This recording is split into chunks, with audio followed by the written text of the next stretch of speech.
አብርሽዬ ማለት ነው አይዞክ አይድከምህ። አሁን እሱፍ ደከመኛ ለአብርሽ ማለት ነው። እና ቤተሰቦች አይድከምህ። የእውነቴን ነው የምልህ አብርሽዬ። ብዙዎቹ በኮሜንተር አብርሽዬ አይዞ ሁሌ ልጅነት የለም ሩታዬ ሚስት ናት፣ ዝቅ ብለ ይቅርታ ጠይቃት፣ ለሚወለደውም ልጅ መልካም መልካም ነገርን አስተምሩት እያሉ ነውና እውነት ነው።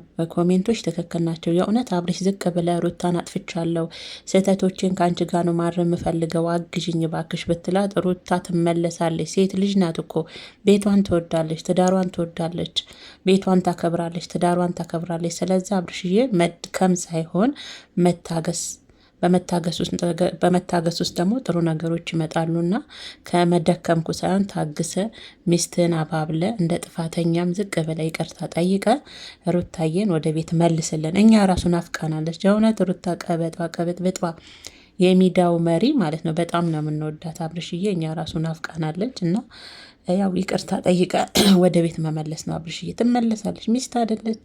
የት ትሄዳለች? ያውም ልጅህን በወዲዝ አይደለም ባትይዝ እንኳን በንተጨክና ሩታ የምትሄድበት አንጀት አላት ብዬ አላስብም ቤተሰቦችና አንተ ደግሞ ጥፋትህን አምነህ ከተስተካከል ሩታ ምንም አትመለስበት ነገር የለም። በእርግጥ ብቻህን ሆነ ሳይከኔ ባለፈም ሰርቼበታለሁ ቪዲዮ ቤተሰቦች። አብርሽ ጥፋቱን እያረመ እያስተካከለ የሚሄድ ሰው ነው ብዬ አላስብም። ባህሪውን ስላየሁት ነው ቤተሰቦች እና ቢያስተካክል ጥፋቴን ይሄን ጥፋት ነው፣ ትክክል ነሽ ሚስት፣ ይሄን አርም ያለው ይሄን አስተካክያለሁ ቢል ገና ድሮ ነው። ሩታ ከቤት ከወጣች ስንት ቀን ሆናት? 1 5 6 ቀን አይሆናትም፣ ሳምንት አይሆናትም ይሆናታል። ግን አብርሽ እንዳየው ከሆነ አይችልም። በዛው ልክ ደግሞ የዋህነት ተጨምሮበት ማለት ነውና ያው ሚስት ምንጊዜም ካጠገብህ ልትኖር ይገባል። ስለዚህ አብርሽ እየደከምኩኝ ሰለቸኝ ሳይሆን ሚስትህን እግሯ ላይ ወድቀ ይቅርታ ጠይቃት። አብርሽዬ ሩታ ትመለሳለች፣ የእውነት ትመለሳለች። እንዲህ ለአንተ ብላ ስንት ነገር ትታ ነበረ። ለአንተ ብላ እኮ ቤተሰቦቿን ሁሉ ትታ ከአንተ ጋር አብራ የጠፋች ልጅ ለፍቅራችሁ መስዋዕት የከፈለች ናት። ዛሬ ደግሞ አንተ ይቅርታ ብትጠይቃት ትመለሳለች። እና ባለፈም እኔ ቪዲዮ ያው ኤፍሬም ሰርቶ ሁላችሁ ማየታቸዋል። ኤፍሬም ነው በአብርሽ ስም ይቅርታ የጠየቀው። ለምን ኮሜንቶችም ለዛ ነው የሚናደዱት። አብርሽ ራሱ ሚስቱ ናት ዝቅ ብሎ ይቅርታ የጠይቃትና ወደ ቤት ትገባለች።